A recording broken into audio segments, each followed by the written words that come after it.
Freudiana Radio, la voz psicoanalítica del mundo.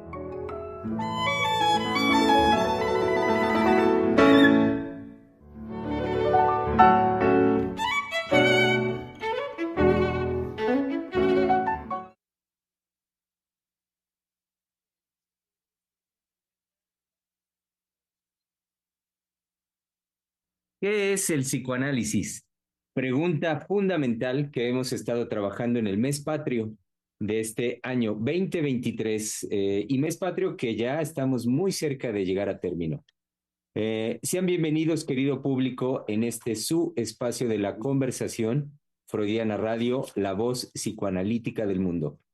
Digamos pues, ¿qué es el psicoanálisis? Acerquémonos lo más posible a partir de lo también señalado muy puntualmente hace un par de días por la doctora Heiser, reconociendo el orden de lo imposible que eso representa. No por ello caigamos en silencios ni tampoco digamos, en convenciones como muy frecuentemente escuchamos, convenciones terapéuticas, clínico-terapéuticas al respecto del psicoanálisis. Es más bien un compromiso al cual nos impulsa permanentemente la doctora, un compromiso de creación al respecto de poder decir algo al respecto de ello, como también poder decir algo sobre el mundo que nos convoca. Y bueno, eso es permanentemente, es compromiso de nosotros asumir una posición creadora, activa, al respecto de los retos y los cuestionamientos permanentes que este mundo nos propone, nos pone ante nosotros. En ese sentido, radica la importancia, por ello, del subtítulo de nuestro trabajo, que es al respecto de la sugestión en el siglo XXI. Eh, digamos, un fenómeno ejemplar de ello, lo hemos venido señalando, son las noticias falsas. Bueno, ahora llamadas fake news, pero en el recorrido que hemos venido haciendo, sabemos que no se trata de este concepto como algo estrictamente novedoso de estos últimos años, sino pues algo que ya cuando menos desde mediados del siglo pasado se presenta con relevancia desde los ámbitos político-económicos en el mundo, por todo lo que en digamos, de intereses de esa índole políticos y económicos movilizan nuestro mundo. Dicho esto, bueno, sean bienvenidos, como bienvenida es su participación, público Radio Escucha. Saben que sus preguntas, sus cuestionamientos, cualquier forma en como ustedes nos manifiestan su presencia y su participación es para nosotros muy importante. Por ello, la convocamos permanentemente, los convocamos permanentemente. Como también convocamos y estamos aquí, pues siempre a los miembros del Centro de Investigación y Estudios Lacanianos, listos ya para armar esta conversación. En Pachuca está nuestro querido colega Óscar Hernández, que en unos minutos más estará ya participando aquí con nosotros. En el Estado de México está nuestro querido colega Einar Hernández, también para la conversación. Y bueno, espérenme porque luego se me pasa. En los controles, nuestra colega Mayra González, también quien, cómo no, habrá de participar en esta conversación, como lo estamos en mesa redonda aquí en el Centro de Investigación, reunidos pues el resto de los colegas del Centro de Investigación. Valeria Reyes, Ingrid Nissen, Patricia Aguilar, Gabriela Dartis, Anabela Solano, Ivette Peval, Giselle Mendoza, Germán López Díaz, reunidos todos en torno de la cálida, amorosa convocatoria que siempre nos hace nuestra querida directora del Centro de Investigación y Estudios Lacanianos, la doctora Silvia Heiser. Aquí estoy, hombre, y hoy estuvimos trabajando maravillosamente bien. Cada vez veo el entusiasmo y el desarrollo de este equipo y que estamos definitivamente en una relación amorosa hacia el psicoanálisis. Amamos el psicoanálisis. forma parte de nuestras vidas y del sentido de nuestra vida el psicoanálisis. Entonces, compartimos con ustedes, queridos radioescuchas, ese amor que tiene y que le da, digamos, sentido a nuestras vidas de una forma absolutamente diferente. ¿Sí? Hoy bajé bueno, cuando digo bajé, bueno, hoy estuve con el grupo y el grupo estaba trabajando felizmente con una alegría particular, muy del tipo, digamos, del Centro de Investigación y Estudios Lacanianos, que se caracteriza precisamente por ser un grupo que juega, un grupo que ríe, un grupo que conversa, un grupo que en el momento en que hay una situación delicada con alguno de nuestros miembros, inmediatamente todo el grupo se une a cooperar, a respaldar, a cuidar, ¿sí? Es un grupo que le ha tocado velar a las personas que pertenecen al centro y que han sido operadas por una o por otra razón, y sin embargo el grupo la sostiene velando, y no solamente velando, sino proporcionando las atenciones de la medicación, del baño, de cuidar, digamos, a ese enfermo de una forma extraordinaria. Yo tengo que decirlo porque descendiendo, digamos, de mi consultorio al encuentro con el grupo estaba jocoso, divertido, juguetón, alegre, con todo y que, bueno, nos ha rociado, nos ha caído el chahuistle, como se dice en México, ¿no? Pero no hemos perdido ese ánimo porque no somos tragediosos, porque no nos quejamos de... No, no, no, no, no, no. Sabemos que mucho de la vida del analista es resolver vicisitudes, las propias, y ayudar a nuestros queridos analizantes a que las resuelvan, pero por creaciones inéditas, no por modificación de conducta, no por consejos, ¿sí?, de especialistas, no por atención medicamentosa, no por degradación a los analizantes que a veces llevan vidas desastrosas y que las sostienen precisamente como lo que llamó Freud muy bien, en un más allá del principio del placer. Y sabemos que en cuanto a las posibilidades del más allá del principio del placer, ¿sí?, en la sexualidad humana, bueno, hay unas sofisticaciones que uno se tiene que hacer como psicoanalista, pues, responsable cuando le llegan esos casos, pero a veces nos quedamos también sorprendidos de las prácticas de sufrimiento sexual para alcanzar una satisfacción sexual. Es decir, los seres humanos en ese sentido son de una creación increíble y además original e inédita, porque tiene un cuerpo para gozar, un cuerpo que puede destruir y ponerlo al servicio de esa satisfacción que en términos psicoanalíticos se llama más allá del principio del placer y que después Lacan nombró como gozo. ¿Sí? No gozo, el gozo es la alegría. No, gozo. Y que tiene precisamente como oferta y finalidad un cuerpo para ser destruido por ese placer.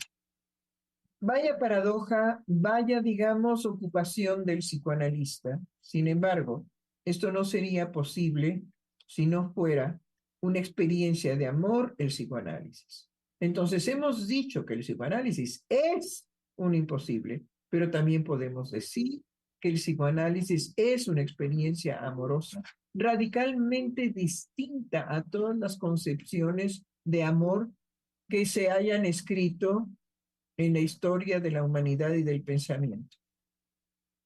El amor que se gesta, que se genera para hacer posible lo imposible de un tratamiento psicoanalítico es precisamente la fortuna, es decir, el cómo se puede llevar a cabo se puede llevar a cabo un imposible, como es analizar a otro. Y sí, recordemos esa frase general, generadora, estimulante de el presidente de Colombia. El mejor antídoto para la droga de la muerte y de la destrucción de los jóvenes es el amor. Entonces, bueno, el psicoanálisis se ocupa precisamente de llevar a cabo clínica psicoanalítica en donde se trata de una experiencia de amor. Bueno, pues dejo la palabra a mis colegas y tendríamos que, después de lo que yo he dicho ahorita, el amor, tenemos que volver a hablar del odio. Porque no podemos pensar en el psicoanálisis sin el odio. Es una pareja del amor-dio. Entonces, no bien podemos favorecer al mundo con un amor psicoanalítico, con un amor que gesta el psicoanálisis, ¿sí? Cuando tenemos que pensar en el odio. Y hoy es nada menos una de las pasiones más vigorosas y vigentes de esta época. En nuestro trabajo de los lunes, miércoles y viernes, estuvimos recordando todo lo que aconteció, digamos, con esa guerra terrible, desastrosa de Vietnam, en donde una de las condiciones del amor y del cambio radical fueron los Beatles, cuando propusieron aquel símbolo del amor y de paz, y que también se manifestó en su obra, digamos, artística, de esas canciones que podemos recordar por el resto de nuestra vida. ¿Sí? Bendita juventud de esa época, bendita juventud que fue capaz de cambiar el mundo con un solo gesto, amor y paz. ¿Cuánto necesitamos que ahora aparezca precisamente la juventud representando al amor? Nos es urgente, los necesitamos, jóvenes. Ojalá y eso se dé en nuestro estilo, en nuestra forma, en la actualidad de este mundo, pero que se dé y que haya indudablemente paz. Porque también estamos en una situación política en donde el mundo está girando, ¿sí? A un cambio radical en cuanto a lo que se ha llamado la nueva ruta de la seda, ¿sí? Y que tiene que ver con que la hegemonía de Estados Unidos no se mantenga, por lo menos en la economía mundial.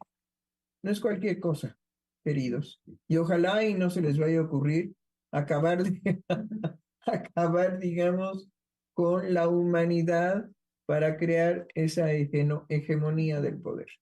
Bueno, pues adelante, hablemos del odio. Sí, doctora, justamente los Beatles cantaban todo lo que necesitas es amor. Y ahorita que usted lo retoma, me hizo recordar un trabajo que hicimos aquí en el programa, una investigación que recuerdo trajo nuestra colega Valeria, al respecto de lo que hoy se dice con esta influencia que conocemos tan fuerte del discurso de género, muy inserto en lo políticamente correcto, pues de una manera, yo lo veo como un reto interesante de nuestro tiempo, la visión que introducen hoy en día del amor como un concepto del patriarcado. Y entonces desde ahí ser señalado como algo que hay que transformar o que habría que darle otro lugar, porque ya cualquier visión de ese tipo, o sea, visión patriarcal, está conjurada casi casi hoy en día. Y entonces me parece que, bueno, cuando digo hace un momentito un reto, es que nos pone, sí, en un reto de creaciones amorosas, de... Claro, pero podemos empezar por no creerles. Ujú. Creo que precisamente la palabra del otro, con que tenga, digamos, un prestigio de lo que sea, y que diga que el amor es una manifestación del patriarcado y que de esa manera volveríamos las mujeres a creer en el amor para ser dominadas, para ser destruidas por ese patriarcado, no les creamos, ¿sí? Porque hay también un patriarcado oculto en las mujeres. En alguna época se nombró matriarcado, pero no es justo. Las mujeres ejercen también un patriarcado y son feroces, porque nosotros sabemos en la clínica todo lo que las madres llevan a cabo cuando tienen a un hijo a su merced, ¿sí? Y que el hijo no tiene posibilidad de protección y de defensa a todo lo que una madre patriarca le puede producir. Y las mujeres han sido también patriarcas. Hace mucho tiempo yo hice un programa sobre hombres golpeados. La fama es mujeres golpeadas, pero hay muchísimos hombres que son golpeados por sus cónyuges y por los hijos drogadictos que los golpean, ¿sí? Como una demostración de que el padre ha dejado de ser un símbolo precisamente de valor, de amor, de protección, de generosidad. Lo único que se dice, digamos, del padre en la actualidad es patriarcado, patriarcado, patriarcado, patriarcado. Nada más tenemos una defensa, no le crean. No les crean a esa gente que destruye la posibilidad del amor diciendo que el amor es una de las fuentes de seducción del patriarcado. Ojalá yo conozco a muchísimas mujeres que viven en una soledad espantosa y en una carencia amorosa, ajá, que luego se ligan a los galanes ahí por medio de las redes, Las aplicaciones. en las aplicaciones, bueno, desde ahí se consiguen parejas atroces, pero no importa con tal de no estar solas y no tener nada más un gato o dos gatos o un perro y dos gatos, ¿sí? Para consolación actual de las mujeres. La mujer en la actualidad vive en un abandono del amor verdaderamente significativo y importante. ¿Por qué? Porque desarrollan en la actualidad todas estas mujeres patologías que no tienen que ver con el patriarcado, sino que tienen que ver con la creencia de que hay que combatir a los hombres a muerte para quedarse desoladas. Y después aceptan cualquier tipo de relación que les surja de las aplicaciones o de las redes, ¿sí? Y órale, ¿no? Y bueno, ha habido hasta crímenes o robos o una serie de abusos. ¿Por qué? Porque la mujer, digamos, con tal de no estar sola, ¿sí? Se arriesga a encontrar una pareja, un hombre. Claro, hay también, digamos, la presencia del lesbianismo muy fuerte en la actualidad, muy abierto, y también se utiliza para buscar parejas lésbicas, como también se utilizan para buscar parejas homosexuales y parejas de todos los tipos que ahora se usan, ¿no? ¿Sí? Doctora, le comunico, empiezan las participaciones de nuestro público. Ana Lisset Martínez nos manda un saludo. Buenos días, mis queridos doctores. Y está el comentario de Cuy Cetina y nos dice, pertenecemos a un mundo fundamentalmente construido por ideas.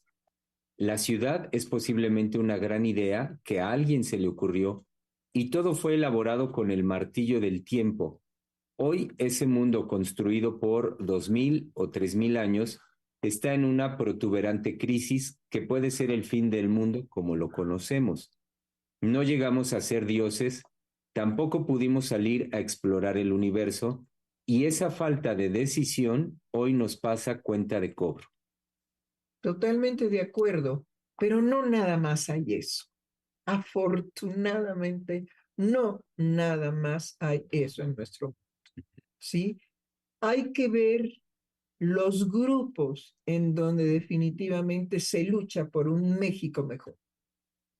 Hay que ver todo lo que se ha modificado en relación a no seguir aumentando la pobreza infame de nuestro país y ocupar un lugar destacado en la corrupción.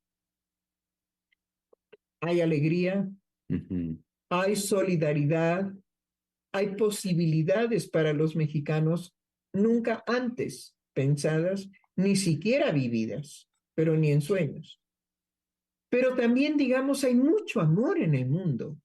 Y lo vimos en el momento del hacinamiento por la pandemia. Recuerdo a la enfermera que cuando estaba, digamos, a punto de morir en la soledad y en el vacío, los internos de COVID, ella les cantaba. Les tomaba la mano y les cantaba. Y entonces era una muerte dulce, precisamente porque había un otro que en ese momento podía disponer de su voz y de cantarles a los enfermos, tomándoles la mano. Pero no solamente hubo eso, hubo muchísimos médicos que se entregaron en cuerpo y alma a salvar a la población indefensa de México, como en el caso, digamos, de toda Latinoamérica, ¿sí? A salvar vidas, arriesgándose a contaminarse, y sabemos que hubo muchos médicos que murieron por COVID, pero que estaban en pie de lucha amorosa en función de que no se colapsara nuestro país. Y así fue.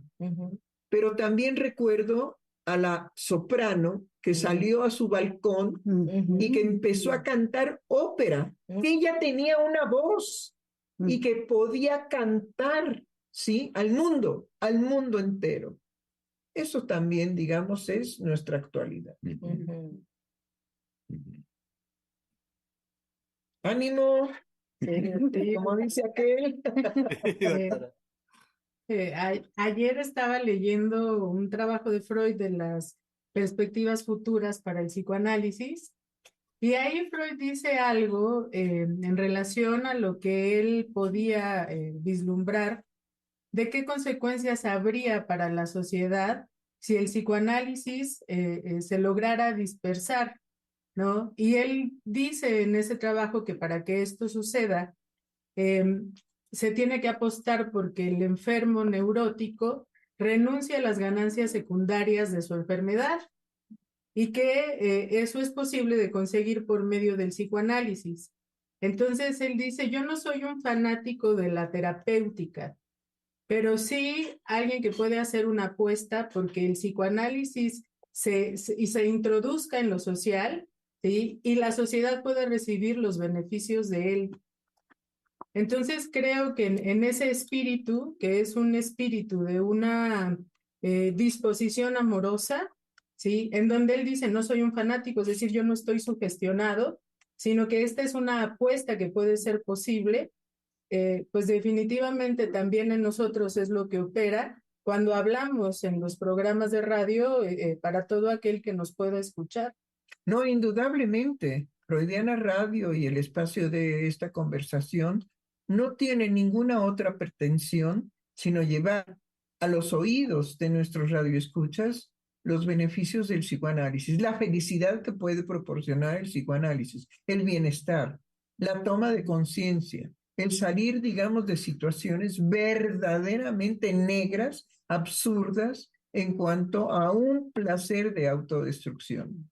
Nos enfrentamos a la fuerza más grande que 20 bombas atómicas, ¿sí? Que podrían, a lo mejor menos, podrían destruir todo el planeta. Bueno, la fuerza psíquica para dedicarse a la autodestrucción es más potente que 20 bombas atómicas. Y sin embargo, es lo que nosotros tomamos en la clínica. Y nos hacemos cargo de esa fuerza y de esa potencia.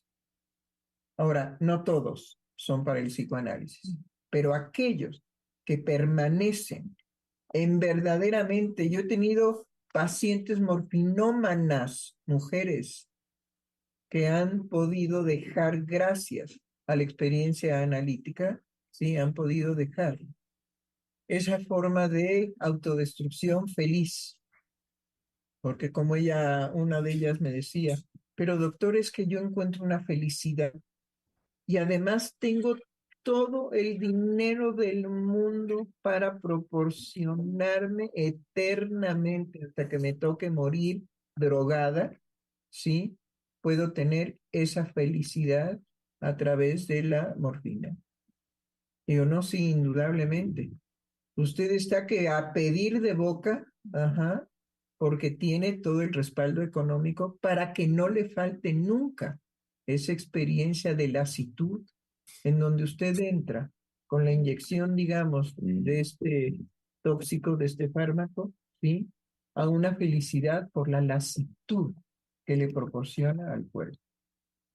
Y bueno, eso es lo que produce también el fentanilo, nada más que la adicción es inmediata. Ujú. Me parece muy importante, doctora, esto que usted dice en relación a las posibilidades del psicoanálisis, porque recientemente escuchaba en un programa de radio donde participa un psiquiatra que una persona que se comunica le pregunta, bueno, ¿yo cómo puedo saber con qué terapeuta ir? Ujú. Y entonces el psiquiatra empieza a sacar pues como una especie de menú en donde él le dice, bueno, si usted lo que padece es depresión, tendría que ir con un psiquiatra y al mismo tiempo tomar un tratamiento con un terapeuta cognitivo-conductual. ¡Ay, qué horror! No, no, por favor. No tengo nada contra el conductismo valioso y verdadero. Pero para los que se invisten en modificadores de conducta, sí, ¿eh? Tengan cuidado. Bueno, entonces dice esto, ¿no? Y si usted lo que tiene es un problema de autoestima, pues puede ir con un coach, ¿no? Si usted lo que padece es, no me acuerdo qué otra cosa dice, pero nombra a los terapeutas humanistas, a los terapeutas, creo que a los logoterapeutas y otro ahí, la Gestalt, y finalmente dice, y bueno, si usted lo que quiere es tener un conocimiento profundo de sí mismo, pues tendría que ir con un psicoanalista. Pero bueno, pues todos sabemos que el psicoanálisis dura mucho tiempo y no todo el mundo tiene posibilidades de pagar un tratamiento tan largo.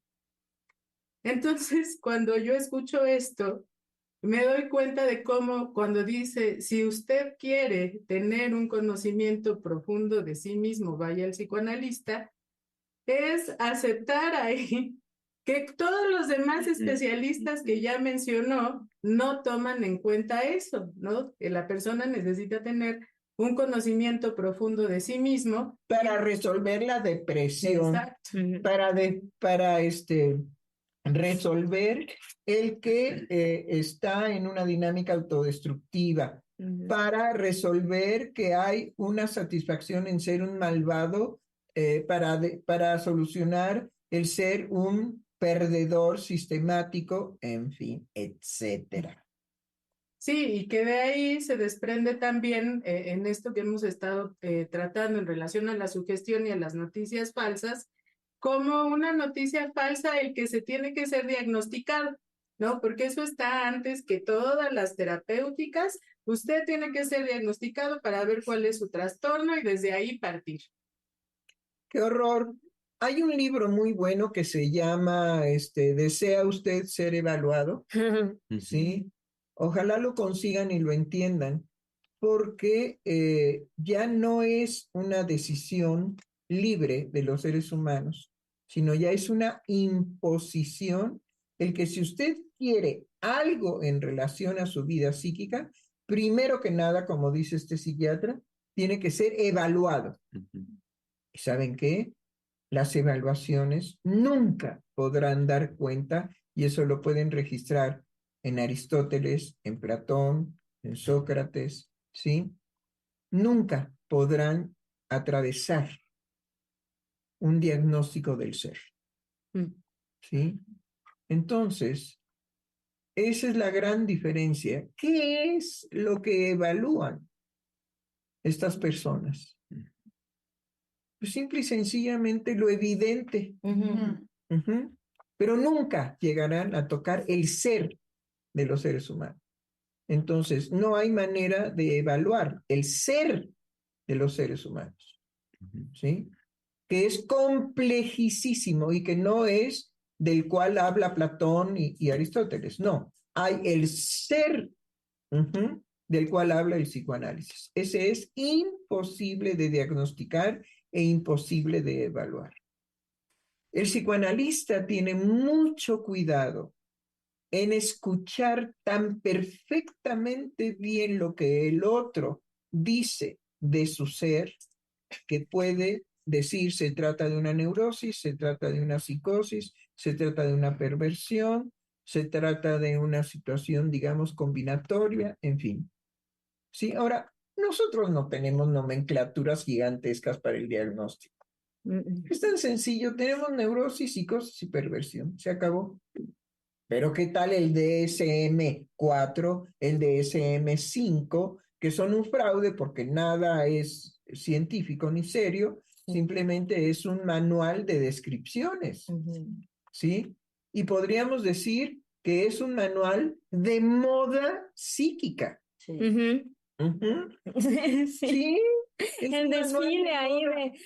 del TDA, de No, a mí me han llegado pacientes, mi querida Giselle, Mm. donde me dice, soy, ¿qué? ¿Cómo se nombran ahora? Negativista desafiante. Negativista desafiante, pero también el que es, digamos, depresivo y Bipolar.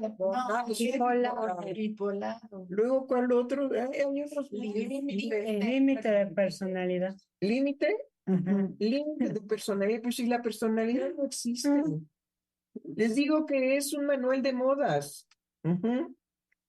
Nos acaba de ocurrir, cuéntenos, el doctor Germán López Díaz fue a una universidad prestigiada de aquí de México a dar una conferencia a alumnos de la licenciatura, ¿sí? Y ya todos tenían su diagnóstico, o sea, ya tenían nombre y apellido de qué padecían. ¿No quiero contarle aquí al público? Sí, doctora, sorprendente cómo del total de alumnos que conformaban ese grupo, solo una era la excepción, una no tenía su categoría. Todos los demás, y además para mí también lo sorprendente fue la complacencia en todos los demás al respecto de su categorización. Entonces, ya muy ubicados en que, sí, ella tiene déficit de atención y él tiene trastorno límite de personalidad y yo tengo todas así dando cuenta del diagnóstico que ya tienen por su psiquiatra o psicóloga, que eran los... ¿Cómo sería, digo, decir yo soy Pancho Pantera, no? Es emocionante, es verdad. No. Sí. Pero verdaderamente, bueno, eso me recuerda que vienen ya los próximos Monstruos al Diván, que es precisamente hablar de los malestares contemporáneos y que los males contemporáneos en la actualidad es cómo los alumnos de psicología son tomados como ratas de laboratorio para ser diagnosticados, pero lo que dice el doctor es genial, ¿no? Es decir, ellos eran felices porque ya tenían su evaluación psíquica. Sí. ¿A qué nivel será el terror de develarme a mí mismo mi verdad de lo que soy, que mejor el DSM-5? ¿Sí? No, traigan el DSM-5 y a toda la población universitaria del mundo, ahorita rápidamente le ponemos su título de su diagnóstico psíquico y acabamos, ya, ¿no? ¿Sí? Salimos del apuro.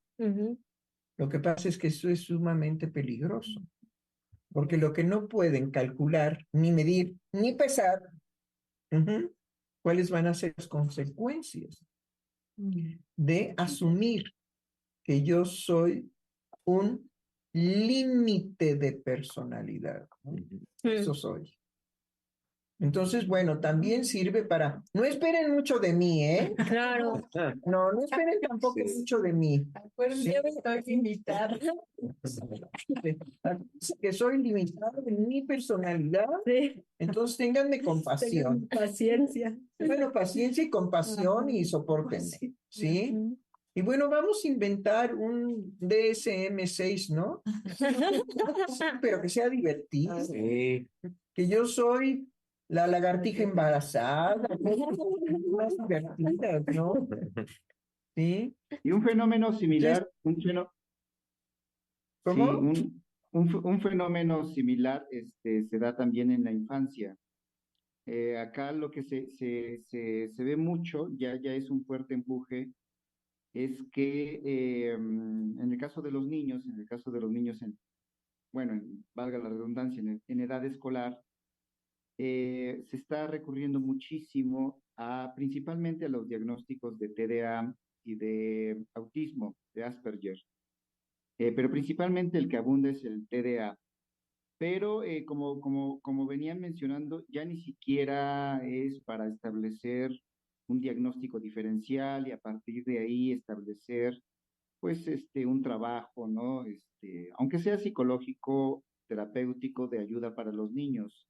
Más bien lo que yo voy viendo, tanto por el lado de los padres como por el lado de los maestros, en el caso del maestro es si se enfrenta con la conducta disruptora del niño al interior del salón o en la escuela, lo que antes el maestro recurría a todo un trabajo desde hay que mandar llamar a los papás, hay que hablar con el director, hay que hacer reuniones, hay que establecer acuerdos, hay que establecer compromisos con el niño, establecer límites, todo eso que el maestro hacía de forma cotidiana, ahora únicamente lo que se hace es se manda a llamar al padre, que lo lleve al psicólogo y que el psicólogo traiga comprobantes de que el niño está yendo al psicólogo, ¿no? Es decir, el maestro se desentiende muy rápidamente de todo aquello que hacía. Y por el lado del padre, eh, acude con los psicólogos,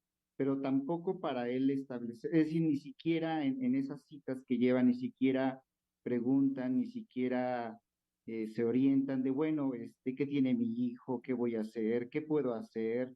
¿Por dónde usted me sugiere que yo vaya entrando? Si no es, bueno, ya lo llevo, me dan el comprobante, lo llevo el comprobante a la escuela, pero yo no pregunto absolutamente nada de mi hijo, que el psicólogo resuelva la situación.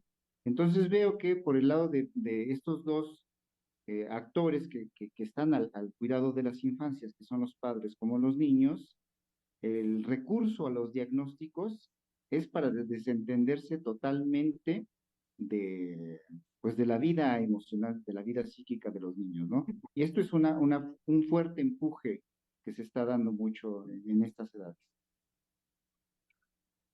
Bueno, es que da mucho miedo la cuestión emocional, Ujú. ¿sí?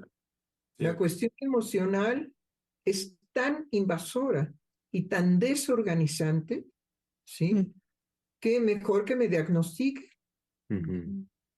Si me dicen que soy, no sé, anoréxica bulímica, ay, bueno, pues ya entiendo por qué tengo yo asco. ¿Por qué padezco asco? ¿Por qué me indigesto fácilmente cuando tomo muchas grasas? Pues es que soy anoréxica bulímica. Ujú. Ya soy algo. Ujú. Ujú. Y eso tapona totalmente la pregunta de conócete a ti mismo. Claro. Atrévete a conocerte a ti mismo. Atrévete a saber tu verdad, lo que verdaderamente eres. Y no lo que tus padres te asignaron. Y no lo que la evaluación actual, ¿sí?, te asigna. Ahora, el TDA hace años que el creador del TDA dijo que era falso. ¿Cómo es posible que esa noticia tan benéfica no se conoce? Ah, no, porque el TDA es un negocio. El diagnóstico, digamos, es un negocio. Hay muchísimos psicólogos que se dedican única y exclusivamente a cobrar una buena lana por diagnosticar. Sí, de hecho eso es lo único que hacen últimamente.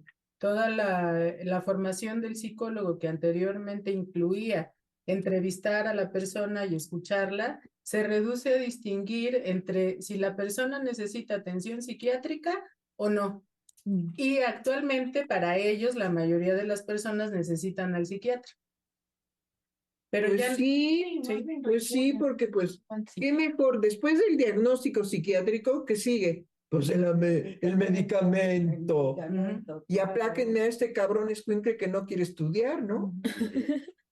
Sí, yo conocí el caso de una chiquita, una niña, que sus papás empezaron a estar muy preocupados por ella porque no, ella decía que no le gustaban las matemáticas y en la escuela la maestra decía, pues, es que no entiende las matemáticas. Entonces empezó a ir con una psicóloga, pero esta psicóloga se da cuenta que lo que tiene es algo que recién se descubre que se llama discalculia, que es la dislexia, pero de los números. Ay, Dios mío. Entonces, Discalculia. ajá, entonces a mí me preguntaron si yo podía, si yo sabía cómo se trataba esa discalculia. Claro que sí, doctora. Ajá. Claro que sí. Yo hubiera dicho, claro que sí, y además se la arreglo, ¿sí? A ver, espérense, déjenme calcular el negocio. Se la arreglo en 8 meses. Ajá. En 8 meses se resuelve este tipo de trastorno, porque ya no es enfermedad, No. es trastorno, este trastorno, ¿sí? Y eso siempre y cuando no se complique, ¿sí? Con anemia perniciosa. No.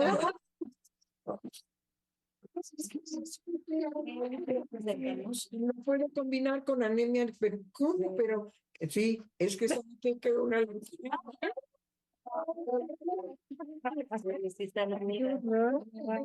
Entonces, puede ser un poco delicado, pero no se preocupe, yo tengo un equipo de colaboradores que atendemos eso.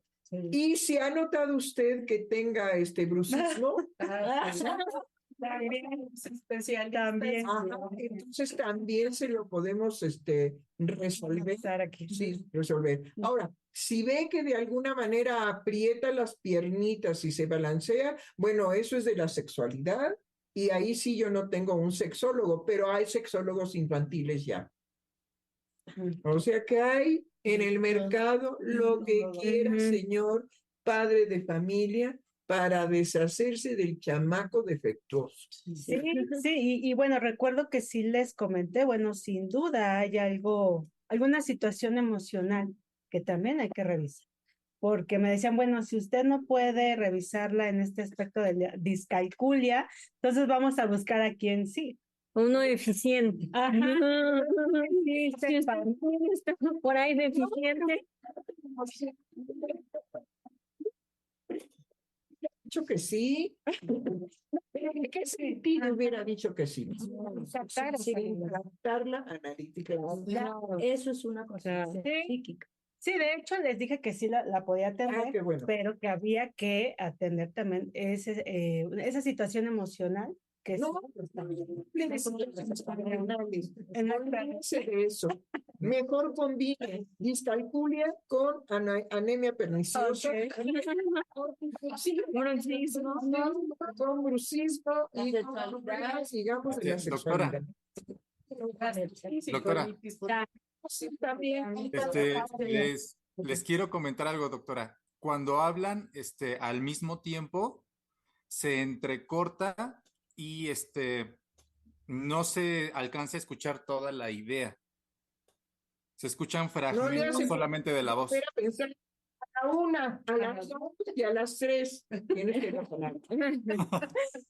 Sí, les comentaba que, bueno, yo vi en esta chiquita, pues que sí necesitaba a alguien que pudiera escucharla analíticamente y que se le pudiera dar ese espacio al estado emocional que seguramente estaba detrás de la discalculia. ¿no? Pero me dice la doctora que yo fui mala negociante porque no tenía que haber mencionado nada al respecto de su estado emocional, sino que tenía que haber agrandado ahí la discalculia, haberle también sumado que si estaba Anemia perniciosa. la anemia perniciosa, y que también íbamos a checarle lo del bruxismo y bueno, la gastritis y la colitis. Y de una vez alineación y balanceo. Que una vez alineación y que bueno, que todo eso agregarlo en un paquete para poderlo negociar mucho mejor con los papás de esta chiquita, ¿no? Así Que es. es lo que pues ahorita se está haciendo en todas estas psicoterapias, ¿no? Ya están como armando paquetes, ¿no? De especializaciones. Ujú. Bueno, es una tristeza, Sí, es realmente. triste. Pobres chiquitos, están desamparados. Los padres no quieren saber nada de ellos Ay, en sí, cuanto a es sus horrible. problemas reales, vitales. Y estamos fabricando indudablemente que una juventud verdaderamente desastrosa, Ujú, sí. que lo vamos a pagar y lo vamos a pagar en violencia social. Sí. Entre más se continúe, digamos, este quehacer de la evaluación discriminatoria, porque es convertir al pobre niño, en un, pues, ¿qué les diré? En un perro que se va a entrenar, sí, para matar hombres, ¿no? Sí, Ujú. igual, sería lo mismo. O a los delfines que antes se les ponían cargas de bombas y se les dirigía, ¿no? Y se les entrenaba para ir a morir de esa manera, ¿no? Estamos matando a nuestra juventud en cuanto que la niñez sea desamorada por parte de los padres y que los padres se entreguen a sus hijos a este tipo de diagnósticos y de especialidades. Bueno, ¿qué más en cuanto al odio? Bueno, doctora, un breve paréntesis. Tenemos dos comentarios más de nuestro público Radio Escucha. Giovanni Acuña nos dice, no basta con ser escuchado. En el psicoanálisis me pude encontrar verdaderamente, aunque esa verdad pueda ser totalmente amarga y dura. Sí, Resurgí para mí mismo. Abrazo enorme para ustedes por brindarnos este espacio. ¿no? Gracias. Sí, qué bueno, hay que subrayar como un sujeto que verdaderamente es capaz de buscar su verdad, sabe por anticipado, antes de poder llegar, digamos, a esa experiencia y a ese término, sabe por anticipado que va a ser amarga, Sí. dolorosa, liberadora y abrirá un espacio a la creación de la felicidad. Así es el proceso analítico, pero no todos lo resisten. Y no a todos es conveniente tampoco aplicar el psicoanálisis. Por eso es tan importante que el psicoanalista haga en la escucha un buen diagnóstico. Buen diagnóstico que es muy sencillo: neurosis, psicosis, perversión. Se acabó. No tenemos más, porque no existe más. Ahora bien, hablemos del odio. Yo recuerdo ahorita que habla del odio, espero que me escuchen porque luego mi voz es tan mínima, pero bueno, recuerdo de una paciente que venía ya con ese recorrido que hacen de todas las terapias gestal, fue con una psiquiatra y lo que quiero puntualizar en línea del odio y que pudo decir. No puedo, no, ahorita me vino a la mente que entonces yo odio a mi madre. Y entonces dice, pero esto nunca lo había dicho. ¿Cómo? Después, bueno, después de un tiempo, me dice, ¿cómo es que me había ocultado a mí misma ese odio que tengo hacia mi madre? Entonces, en el psicoanálisis uno puede hablar uno puede hablar de su odio y cómo ese odio que lo constituye a uno, no quedarse solamente en eso. ¿Qué es eso? El odio hacia los otros, el poder verbalizar, en primer lugar, no taparlo, sino verbalizarlo, es algo, como usted bien lo decía, doctora, liberador, pero no nada más ahí, sino como de la misma raíz que emana el odio, puede uno construir otra cosa, pero sobre todo la participación que uno va teniendo en lo que le pasa a uno. En esa participación, decía Freud, el psicoanálisis es descubrir, es llegar a descubrirse a uno mismo en ese odio, pero también en esas posibilidades amorosas. No, sí, indudable. Ahora, no vayamos a caer en lo que esta brasileña sí promovió. Promovió que vamos a hacer un grupo de gritonas locas, gritonas locas, que van a gritar ahora para que se liberen, odio a mis hijos. No, por favor. No. El psicoanálisis no juega con lo psíquico, porque sabe lo delicado en cuanto a las consecuencias. Bueno, y es que justamente lo que está puesto ahí, yo creo que lo trabajaban en el programa pasado de ayer, es esa posibilidad de la masa de deshacerse de su responsabilidad y curiosamente estando eso, ese odio gritado en grupo, no permite que la verbalización por el sujeto sea tocada, que el sujeto sea tocado por su propia verbalización. No lo permite. Pero está tocando un punto nuclear del psicoanálisis. La cura por la palabra.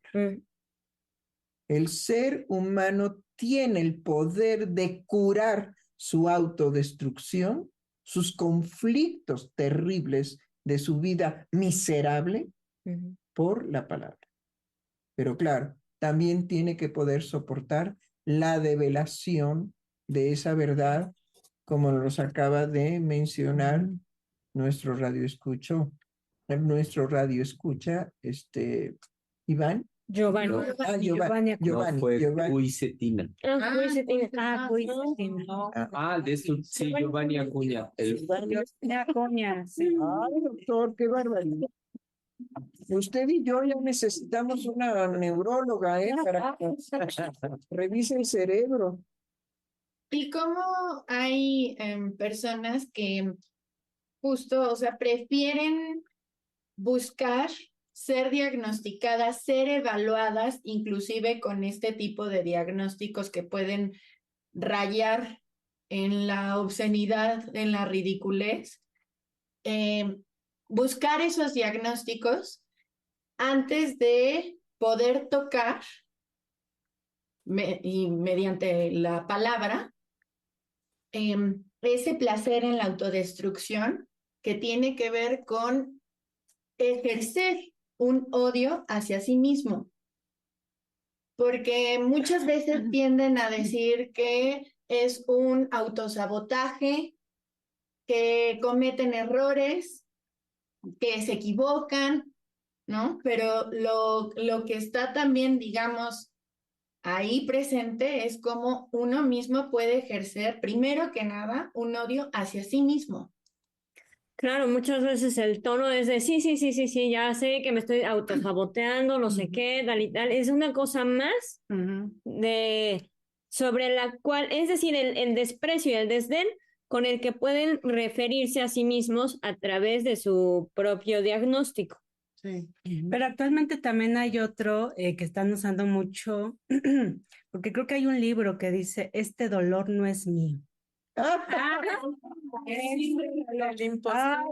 Sí. O sea, tú en el sabotaje uno tiene una participación, pero este dolor no es mío, entonces alguien me lo puso, ¿no? Me lo ¿Alguien trajo. qué? ¿Me lo trajo? Ajá. No, es divertido cuando se sube el muerto a la cama. Oh, qué barbaridad, qué destrozadero han hecho de la cultura mexicana. No, es padrísimo cuando llegamos a ciertos lugares y me dice, doctora, ¿usted me puede curar de que se me subió el muerto? Claro que sí. Claro que sí, nada, que el impostor. ¡Guau! Cultura viva, cultura viva. Se me subió el muerto. ¿Y usted me cree? Pero claro que le creo. Por supuesto. ¿Sí?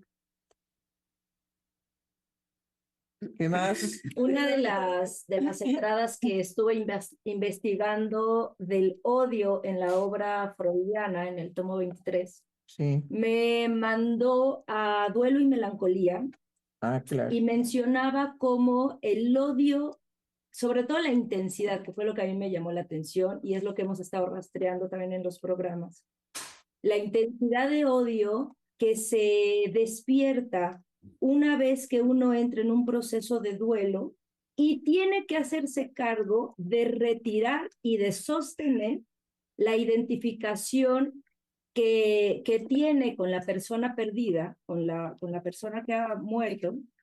Y yo me daba cuenta de que esa intensidad y ese odio se desencadena ferozmente cuando uno tiene que recurrir al gasto energético que le produce de forma personal, tanto salirse de los diagnósticos que te representan, como de darte cuenta de todo lo que se deposita y se pierde en el otro de mí. O sea, finalmente es, lo que yo asociaba es como el gasto energético que uno tiene que ejercer frente a una fractura que antes me completaba con una identificación con el otro, produce un odio y una intensidad gigantesca.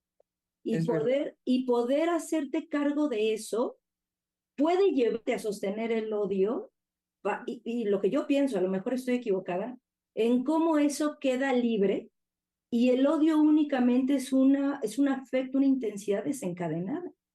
Ya es más difícil, desde mi interpretación, poder enlazarte con esas identificaciones de la misma manera. Pienso por ahí como la intensidad de odio, la dificultad de poder elaborar y descubrir lo que se pierde en esa identificación con el otro, lo que se fractura. Bueno, no, indiscutiblemente que la misma intensidad está en el amor. Sí. Entonces, me parece muy bien haber subrayado, como usted subraya, sobre todo el enojo de que se me cumpla un deseo de pérdida en relación a los seres amados. ¿Sí? Es decir, odio que me suceda que un hijo mío se muera. ¿Por qué? Porque me lleva a una experiencia de odio por el sufrimiento de la pérdida. Y ese es un dolor narcisista, sí, que puede desencadenar lo que usted acaba de decir, un odio, pero tremendo. De hecho, puede obturar el proceso de duelo y quedar, como usted lo venía describiendo, quedarse en una posición de odio. ¿Sí? Y pasan años, y a veces van cada 8 días al panteón y están ahí, digamos, platicando con el muerto que está ahí enterrado y una serie de rituales que pueden desencadenarse, pero lo que empuja no es el amor, sino el odio. Es decir, aceptar una pérdida de un ser amado requiere un proceso de duelo, porque lo primero que va a aparecer narcisísticamente hablando es el odio hacia por qué tengo que pasar por esta pérdida, por este duelo. Vaya paradoja. Sí, doctora. Incluso ahorita en los diagnósticos de los trastornos, como un diagnóstico que que entre por un trastorno, por ejemplo, ahorita me voy a referir al trastorno obsesivo compulsivo, por su cercanía al odio, ¿cómo va, como dice, cómo va a obturar, cómo va a no permitir ni el desarrollo del odio en cuestión de una expresión natural, ni tampoco en esa intensidad de una posibilidad amorosa, sino que va a estar completamente justificada por ya el trastorno, por ya el diagnóstico que se le ha dado. He escuchado también en múltiples ocasiones como conocidos que han tenido que recurrir por problemas particulares, problemas personales en su vida familiar, tienen que asistir al psicólogo y al momento de relatarme su experiencia, de las primeras palabras que dicen, yo tengo TOC, y a eso hacen referencia en la condensación de tengo trastorno obsesivo compulsivo. Yo ya sé cómo soy, yo sé por qué me enojo, yo sé que la causa de mi enojo es mi relación con mi papá o la relación con mi mamá, pero no hay nada más en cuestión de justo eso, de hacerse cargo de esos afectos, de un afecto tan intenso como es el odio. Por eso es que ahorita que los vengo escuchando, sí me voy dando cuenta de esa posibilidad que es escuchar la palabra de otra persona, pero no en lo evidente, sino en aquello que en aquello que es profundo y que no va a venir propiamente de las interpretaciones ni de los psicólogos, ni de cualquier otra persona que maneje un saber de ese tipo, sino va a ser un trabajo, sí, conjuntamente con un analista, pero va a ser un trabajo interno propiamente de la persona que se va a analizar. Y eso va a ser lo complicado o una parte de lo complicado en el quehacer de la persona que va a hablar de él mismo y de lo que se va a encontrar. Por eso es que el psicoanálisis no es fácil. O sea, llevar un psicoanálisis en la profundidad no es tarea fácil. Sí, o sea, justo ahorita me hacía pensar esto que dice Oscar, me hacía pensar en que nos hemos cuestionado mucho al respecto de la escucha del analista, pero también pienso que no porque sea un equivalente o un correspondiente a la escucha del analista, pero el espacio que se gesta en el psicoanálisis es un espacio otro que permite que justo la verbalización incluso de ese desdén, de esa completud, de yo ya sé qué me pasa, pueda caer en el mismo sujeto de manera diferente, simplemente porque hay un silencio particular que no responde a hacer completud con ese decir, incluso aunque fuera avalarlo, ¿no? Sino que hace que caiga, digamos, y puede ser a posteriori, puede no ser inmediatamente, puede ser un aquí dejamos, y que le caiga al sujeto el peso de aquello que está en su decir, pero que no es lo que está verbalizado.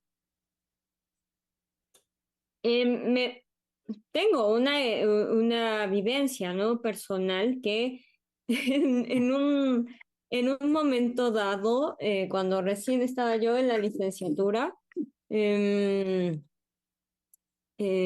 acuerdo que no recuerdo exactamente la expresión, que fue así como, sí, el labio leporino, sí, ya, eso ya, para mí ya, pan comido. Entonces, justo ahí hubo un silencio y me quedé con ese silencio y dije, chin, o sea, realmente lo que yo estaba poniendo en la mesa no alcanza a que yo frente a mí misma quede encubierta de eso que pretendo decir como que no me importa. Claro, completamente. Y había pensado otra cosa, pero ahorita con respecto al amor. Ah, bueno, ya lo retomé. Yo me acuerdo que en algún momento la doctora Heiser nos hizo un llamado en cuanto a que las mujeres nos preguntáramos si realmente nos habíamos vivido en algún momento de nuestra vida amadas por una pareja. Entonces hubo quienes levantaron la mano en aquella ocasión y tal. Finalmente, ahorita usted me hizo recordar ese momento porque fue una sesión de seminario en donde el punto álgido era cómo el amor nos ponía en crisis. Entonces, si no había crisis, finalmente no había amor. Lo pienso en cuanto a la situación analítica, ¿no? En cuanto a que uno no tiene puede tener una armonía en su vida, pero está permanentemente movilizado porque el amor, el incluir el amor en la vida de uno, o gestar el amor, más bien, en la vida de uno, tiene que ver con ponerse a sí mismo en crisis, en relación a uno y en relación a los otros. Claro, pero no en sufrimiento. No. Es una crisis de un estado amoroso, ¿sí? Como puede ser, digamos, las madres que de repente dicen, híjole, ya es tarde y no ha regresado mi hijo, ¿sí? Es una manera de tensión, pero no en un sufrimiento. No. Porque las madres que son súper dominantes, pues no esperan a que el hijo se tarde, sino ya lo están presionando por medio del teléfono, y dónde estás, y no me avisaste, y no me dijiste, y yo ya estoy nerviosa, es decir, ya estoy sufriendo por ti. No, ese no es el amor, ¿eh? No. La crisis a la cual se refiere nuestra colega no es con sufrimiento. No. Es verdaderamente de cómo el amor no soporta tampoco la distancia y la separación del otro. Más bien es eso. Y la crisis es siempre, bueno, los gringos son pobres en todo, pobrecitos. Sí. Porque veo las series y entonces, te amo, yo también te amo. Y se despiden en una mecanización. Te amo, sí, yo también te amo. Y el otro está con una piruja ahí, y le está diciendo a la esposa, te amo. Y la esposa sabe que el otro está con una piruja ahí y le contesta, te amo, yo también te amo. Como si la palabra se pudiera utilizar de esa horrible y vulgar manera, ¿no? Entonces, bueno, sí, el amor siempre nos mantendrá de alguna manera en tensión, porque conjuntamente que amamos, gestamos la pérdida. Y eso nos acompaña en toda experiencia amorosa. Sí. ¿Sí? Siempre está en el fantasma la pérdida. Sí. También, pero no hay que hacer de eso un síntoma. Te amo. Mi cruz. Tu amor es mi cruz. No, hay que entender las paradojas psíquicas, ¿no? Sí. Entonces, el amor sí incluye la pérdida. Y esto, doctora, y esto me lleva a pensar en cómo es la experiencia analítica, porque, pues sí, en esa experiencia de amor que es radicalmente diferente a cualquier forma, pues es estar en una dinámica de pérdidas de lo que uno creía que era. Uno va muy convencido de saber que pues pertenece a tal familia, tiene este lugar como hijo o en este trabajo, como compañero, Y bueno, el análisis es ir poniendo todo eso en duda y lo que nos venía diciendo al inicio en relación a la verdad del sujeto, que uno pues sí va viendo realmente lo que es, pero pues en esta experiencia amorosa que conlleva esas pérdidas, no en un sufrimiento, pero sí en ese pues ir perdiendo, porque uno puede ir descubriéndose. Creo que quedaría mejor decirlo así. Así es, mis queridos. Sí, Anabelita. Bueno, yo en relación al odio, lo que me impactó después de un tiempo de estar en las sesiones analíticas fue descubrir que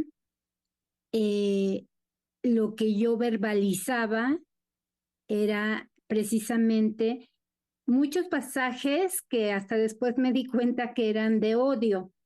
Y en en esas sesiones yo no captaba esa cantidad de odio del cual yo desarrollé y que me di cuenta de esa situación anímica por la cual yo pude ir elaborando y darme cuenta después de que ese sentimiento, esa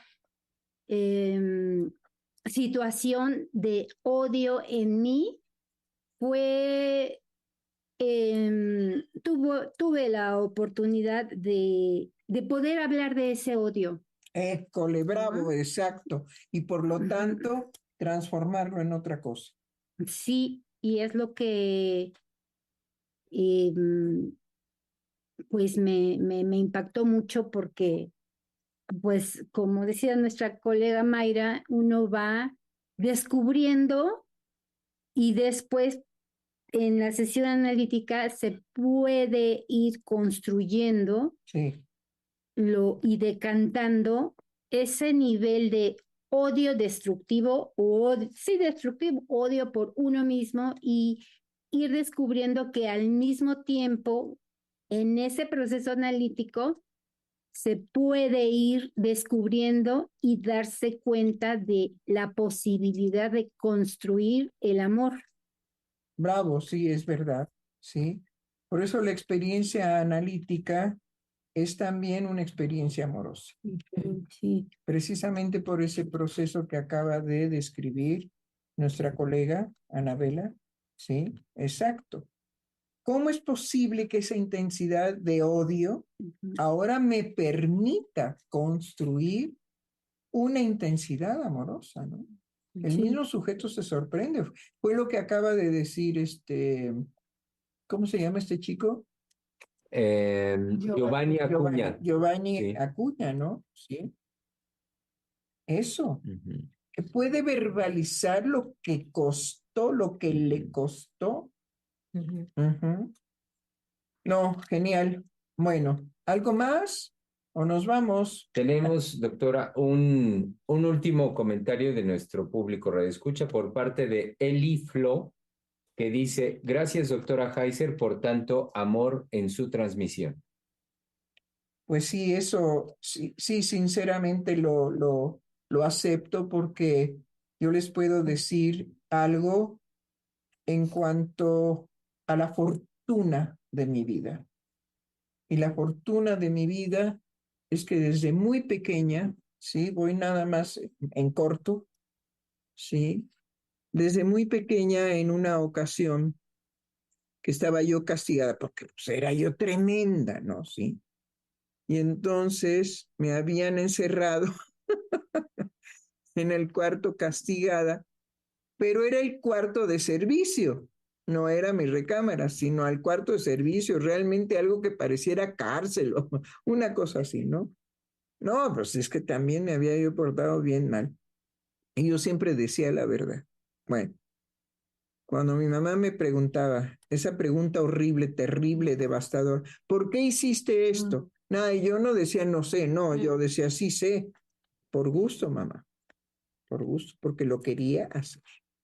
Bueno, pues ahora vas a ser castigada, sí, acepto. el castigo. Bueno, estaba yo castigada y entonces escucho que una persona llega a la casa de mis padres y le dice, ¿sí? No a la casa de mis padres, perdón, a la casa de mi tía Lucía, hermana de mi madre, y nosotros estábamos de visita ahí.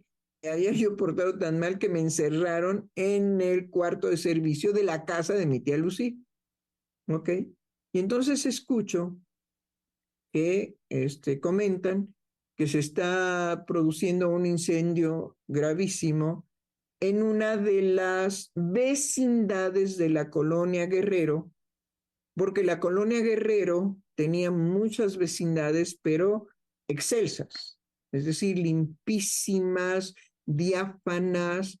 No las vecindades que después se produjeron ahí mismo en la colonia Guerrero, porque la colonia Guerrero, al ser primer cuadro, había mucha gente de abolengo, de dinero, que vivía en la colonia Guerrero por ser primer cuadro, a una cuadra de la Alameda Central. Entonces, el edificio de mi tía Lucía, ¿sí?, estaba a 2 cuadras de la Alameda Central y era todo un piso. Sí, era gigantesca el departamento. Bueno, entonces llega esta persona y dice que en una de las vecindades de Pensador Mexicano, la calle se nombra así, estaba un incendio muy feroz. Y en ese preciso momento me acuerdo que con las niñas que yo jugaba cuando iba de visita a la casa de esta tía, eran precisamente con las niñas de la señora que iba a lavar y planchar a la casa de mi tía. Y me acordé que la forma de protegerlas, la madre, era que las dejaba encerradas con un candado afuera. Entonces yo sabía que no se iban a salvar si yo no iba a salvarlas. Entonces, como estaba yo castigada ahí en ese cuarto, pues me salí como pude, me fui por las escaleras de servicio y pues llegué ahí donde estaba el tumulto. Un bombero me ve que entro y me sigue, pues era lo que yo quería. Y entonces, no sé qué, no sé cuánto, hasta que tapada yo la boca, según me estaba protegiendo del humo, así tapada en la boca, le decía, hay niñas aquí. Entonces, pues rápidamente rompió el candado, bueno, una fuerza impresionante, porque lo jaló, así, ¡pah! Se cayó la puerta y así ya las niñas estaban adormecidas por el humo, pero se salvaron. Entonces, es verdad que hay algo en uno que produce esa posibilidad de compromiso y de amor con los otros. Ahí está. Una experiencia, digamos, infantil en mi vida. Doctora, llegó un último comentario por parte de Rosa Hernández y nos dice, me hacen pensar que desde lo subjetivo, el odio al no pasar a la palabra, el cuerpo da cuenta de los efectos. He ahí una posibilidad en la decisión y dar cuenta en la particular escucha de un psicoanalista y crear desde una ética nuevas posibilidades de amor. Saludos a todos con afecto. No, muy bien, Rosa, claro que sí. Estoy totalmente de acuerdo. Hay que de veras hacer mucho ruido al respecto, como lo hicieron los Beatles en un momento dado. Sí, amor y paz. Hay que volver a hablar del amor y del amor y del amor y que no se crean esas sinvergüenzadas de que hablar del amor es hablar y venerar la seducción del patriarca, ¿no? Además, brincos dieran una cantidad de mujeres que viven en una amargura porque nadie las quiere porque son horribles. Ajá. De que alguien les echara un lazo de amor. Sí. Bueno, muy bien. Muy bien. Pues podemos despedirnos y nos vemos mañana, ¿no? Sí. Último Sí, día, cual cerraremos esta propuesta de qué es el psicoanálisis. A ver qué se nos ocurre para cerrar, ¿no? Sí. Bueno. Échese la musiquita. Tra, la, la, la, la, la, la.